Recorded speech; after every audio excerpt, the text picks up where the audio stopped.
And here we are. We finally made it to the last part of my analysis video series on Zeref Dragneel, who I've been calling the Forsaken Hero of Fairy Tale. So we talked about so far the inspiration of Zeref, the story of him, his goals, and the contrast he has with the main character.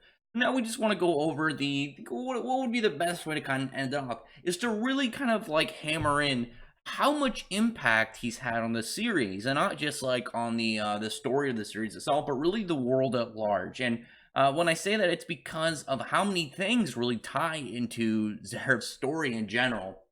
For one, the big starting piece is the fact that without Zeref, there'd be really no Natsu, because without him, he would have never been able to, become cursed and eventually figured out a way to revive him, though, as as E&D, as a demon, and as well on top of that as pushing him forward into through time through the Eclipse Gate, which he wouldn't have been able to do if it wasn't for the fact that he was trying to invent it during that plan. So there's a large aspect of the Grand Magic Games where if you subtract Zeref, it wouldn't have happened, and that alone is already pretty huge, like when you think about it, because it's like how many arcs in the series really are impacted from him and really kind of like branched out from him, because it wasn't just the Eclipse Gate, also the R system was part of that, the Tower of Heaven, not only the creation of the tower itself, but the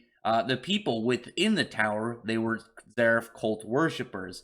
And what's funny when you think about that is if you subtract that, Urza never would have ended up going to the guild. She possibly could have never been born, because without Zeref, who knows how long Irene would have stunted Urza's birth, and she could have just stayed as a dragon, never having her child. And it's funny when you think about, like, Zeref, because of him, two of the big characters of the series, Natsu and Urza, eventually going to the Fairy Tale Guild, like, indirectly his influence, his concept, but he really just directly influenced the creation of the guild itself. Literally, the guild that the series is named after, Zeref takes a huge part in the construction of, because he's the one that taught magic to the Founding Four. Like, beforehand, Mavis only knew illusionary magic. Magnolia was, in a horrible mess, in control of Black Blue Skull, and Wara, Preach, and Yuri didn't know magic at all.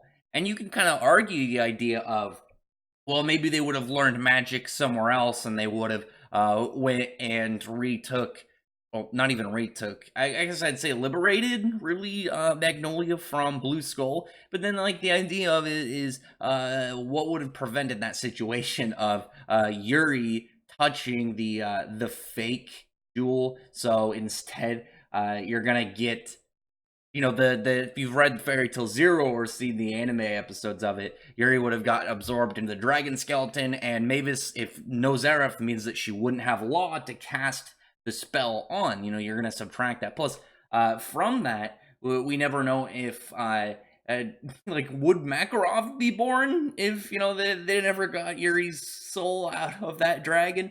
And by extension, Laxus. So Laxus is also indirectly connected to him. And what's funny, still going down the line, you have Gray, who was influenced by who? Deliora. Deliora, a creation of Zeref's, one of his demons. Without Zeref, there are no Ethereus demons, which influence, like, this series, like, in a large way. Not only that, like, you have characters that were directly kind of like brought together from that, and as early as being referenced in the series. I think chapter 12, I believe, is when there was the very first reference of Zeref by Aragorn when they were talking about Lullaby.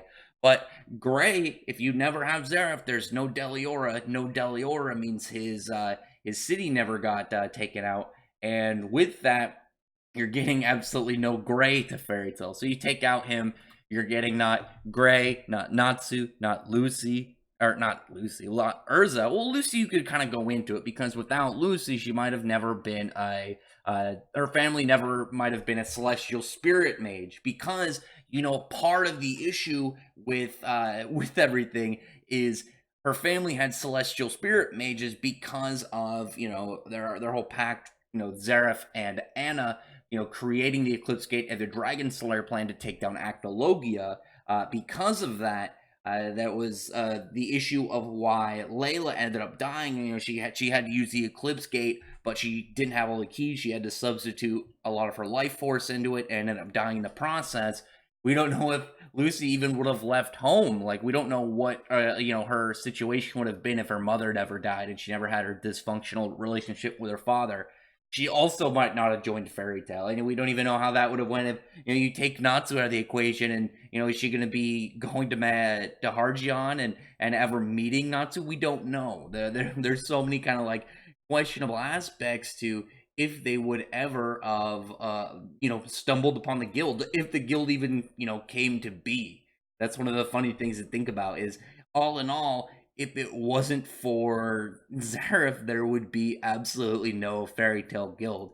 And just arcs in general, like you get a lot of different aspects to it. Like, again, like I talked about, arcs like Tartarus was directly created because of the demons of the books of Zeref, something he created to try and kill himself, and then kind of them going out in the process later to fulfill what they were created to do. Just kind of became let's go just a little bit of a worldly hazard. Tartarus was obviously a very dangerous group of creatures. These ethereous demons that didn't like humans. They didn't really seem anything other in their eyes other than the pursuit of being back with Zeref to complete their goal of killing him, as they were created for. Now, this is very interesting because of the fact that when you think about all the things that Zeref ties to in the series, it just says, like, he almost feels like a main character in not even having to be there because of the things that tie to him. And it's not something like Aizen from Bleach, where Aizen was just kind of like, oh, this was all according to my plan. A lot of this wasn't according to Zeref's plan. Like, a lot of the cultists, Zeref he's not influencing. They're doing what they believe he would want. Like, when you get, for instance, the people of the Tower of Heaven, you have the Avatar cult. In the one of the spin-offs, the one with Laxus and the Thunder God tribe, there's actually a character who pretty much summons one of the demons from the Book of Zeref, this like Twilight demon, and through that and the efforts that she was trying to do to please Zeref and hopefully get to his side, mentor under him. There's a lot of characters, again, that are creating aspects of the plot, but why is that? It's because they're trying to do something for Zeref. Zeref is indirectly influencing the world, the series, the characters. This is probably the most famous character within the world of Fairy Tail. Like, obviously, he wasn't the strongest. There are any of the dragon gods. You have Acnologia. You have Ankh-Saram, if he's ever shown.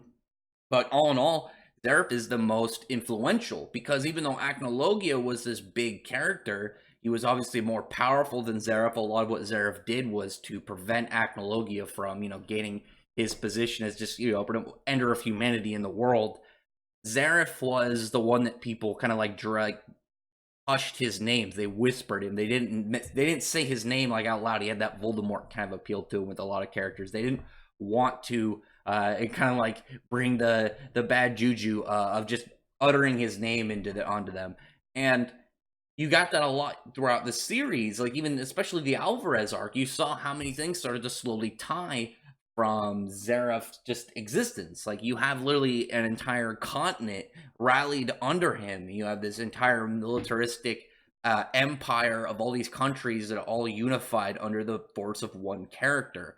And Zeref, he did intend for that. Originally, he just wanted to have something to do. He was building a town. It eventually became a city, became a kingdom, became an empire, and then took over an entire continent.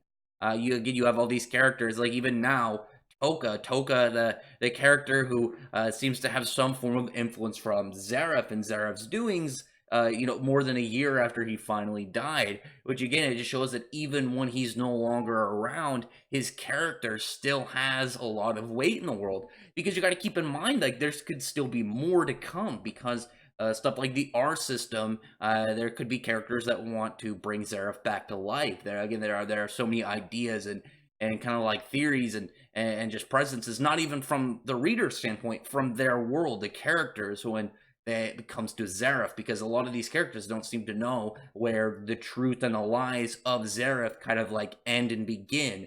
And that just creates this very complex character, not even from the depth of who he is, but just his influence. And I think that is one of the more kind of just like pulsatingly just fascinating aspects about Zeref. Is even though I've talked about in the other videos of things again like his inspiration, you kind of go into like some of the very fun like base root things of his character. You can talk about all the foils for him and the main character. You can talk about how complex his backstory is, and the fact that his character is this guy who wants all these nice things and all these kind of like better aspects of life, but he's unable to because of his curse.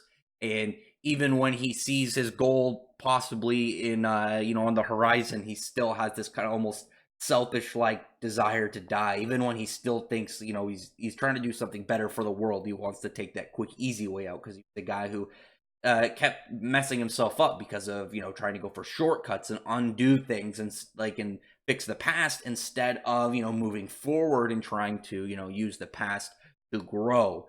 And that just again, there's so many aspects to Zeref's character that again make him feel almost like the main character in a way. Like obviously Natsu is the main character, Lucy's the female lead of the series, but Zeref just has this overall just again just behemoth of a presence in the series, the history, the even again going forward, he still seems to have some hands in the script of the story. All these characters seem to still somehow have a tie to Zeref, and it wouldn't be surprising if we see stuff even further down the line, or more maybe some stuff in the past where there were events following the word of Zeref, one of his teachings, or at least what some people believe are his teachings, that we haven't seen yet. There again, that could be a very easy flashback, or a story and arc that we haven't seen with maybe a different character. Because Zeref, again, there's 400 plus years of characters trying to do stuff for him where he's not even directly involved, and it just goes to show you how much like he has just indirect roots tied to this series, and not ones that he wants. Like these aren't like, if you saw like a map of the whole series, the whole timeline, and you see like all the different areas in the world, the arcs, and you see like all these flags posted around all these kind of like stakes that says Zeref was here, Zeref influenced story, but it's not going to be like, oh, Zeref put that there. It's going to be some character down the line that does something for him. Again, like one of the demons of Tartarus, an occult worshiper, a character that just wants to get closer to the idea of Zeref, to his world, his idea of freedom. And you get to like the fact that the series itself is named after the main guild, Fairy Tail, and even the off kind of like leading guilds, kind of almost like a dark version of it with Grimoire Heart, led by Breach Galebold, later named Master Hades. He wouldn't have made Grimoire Heart if it wasn't for Zeref. So not only Zeref indirectly made the Fairy Tail Guild, but he also indirectly made Grimoire Heart and Tartarus. Like 2 out of the 3 big dark guilds of the series were kind of like Zeref imposed. And then you have obviously the Alvarez Empire, and who knows what else is there to come. Zeref is just this very, very, I want to say enveloping under the story, but not indirectly. It's almost like, again, you have people trying to put out his influence for him, and even though you're going to see something like, oh, Zeref was here, Zeref would just be like, I wasn't there. Why are people doing stuff and saying, it's for me? I don't want this. And all around, it just has this very appealing kind of like thing about his character, because with the other ones, like again, Acnologia was this very dominating presence. He was this extremely powerful, dangerous character. And even though we didn't get much of his backstory, maybe we'll get that soon in the anime, but even if you included that, he doesn't have the level of presence in the overall series that Zeref has. How many times his name was mentioned before he even actually showed up? Because he didn't even show up till over 200 chapters into the series. And then you get like all the name drops, like the fact that even if he isn't, in as many like arcs and chapters as other like big overarching villains, his presence and just the word of him has been. So tell me in the comment section below and what you thought about all this. what do you feel about Zeref, how you like these analysis videos. I'm going to keep doing it with other characters, but with Natsu, I did a really long one, and Zeref, I originally planned to do a shorter one, but I realized how long it would have been, so I broke it up into 5 parts. I'm going to try and get characters beyond this, only one video. Obviously, when it comes to Natsu and Zeref, I have a lot more to say than versus, a character of another series, or even characters in Fairy Tail or Black Clover, Eden Zero, and some of the newer fun ones like Jujutsu Kaisen and Chainsaw Man. These two were kind of special cases. Everyone beyond this, I'm going to try and keep to a much smaller video, probably around like 10 to 15. Other than that, like I said, comment below and tell me what you thought about this. Other than that, I really hope if you could thumbs up the video, befriend the like button and the subscribe button, and check out my other videos. For that, I appreciate everyone who's already subscribed, and I thank you all for listening. Bye.